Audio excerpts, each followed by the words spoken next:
Alors je voulais faire une petite vidéo sur les sacoches de Monica, les sacoches Motea et puis quelques modifs dessus.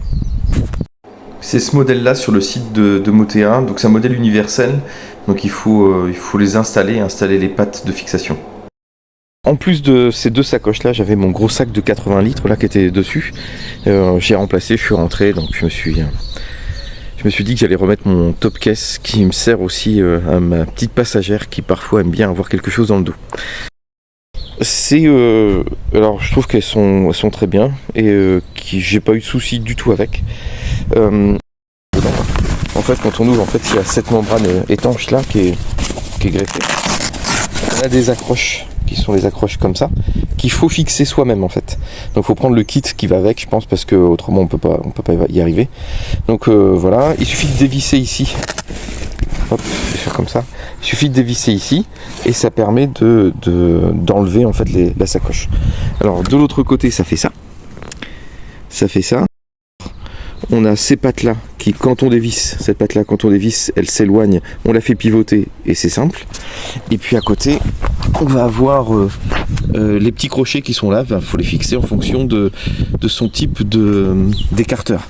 Cette partie là, cette partie. Alors, l'écarteur là, j'ai eu ça chez Piot Medic et donc ça va avec les crash bars Henry et puis voilà. Alors ça c'est ce qui fonctionne d'origine, ça se monte bien, ça se démonte bien, donc voilà, je trouve que c'est hyper pratique. Faut faire juste attention parce que quand on regarde là, elles ont fait 1000 bornes, il y a une plaque ici, mais on voit que la plaque en fait tout se déforme, hein, plus ou moins ça se déforme, et donc elles ont tendance à s'avachir un peu. C'est bien que ça fait un peu avachi. Bon, c'est pas très grave non plus. Et puis l'autre point, c'est que comme toutes les sacoches souples, que je préfère aux rigides pour des raisons de casse, une rigide quand ça tombe ça casse quoi. Et ben, quand on regarde là en fait, ce qui est intéressant c'est que j'ai rajouté ce qu'il fallait, c'est-à-dire des petites plaques. Alors c'est des plaques en inox. Alors c'est tout simple, hein, c'est une languette. L'autre partie c'est un truc comme ça, c'est rifté. Et donc c'est un tout petit peu incurvé, donc c'est pas droit. Quand on regarde comme ça là, c'est pas droit.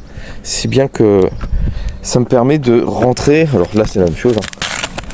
Si on regarde en fait, c'est un système rifté, donc il y a une plaque derrière, une plaque devant comme ça. Cette plaque là, elle a cette partie là ici, cette partie ici. Et cette partie ici, elle accueille le cadenas. Et puis voilà, donc il suffit d'un truc comme ça. Ça fait ça, clac. Et une fois que c'est fait comme ça, alors je referme toujours ça. Hein. Mais une fois que le cadenas est mis, bah écoute, ça bouge plus du tout. Ça marche bien. Donc voilà, donc ça, des deux côtés en fait. Ce côté-là et ce côté-là. Ici, il y a un scotch. C'est tout con, mais c'est juste pour savoir laquelle est la gauche et laquelle est la droite.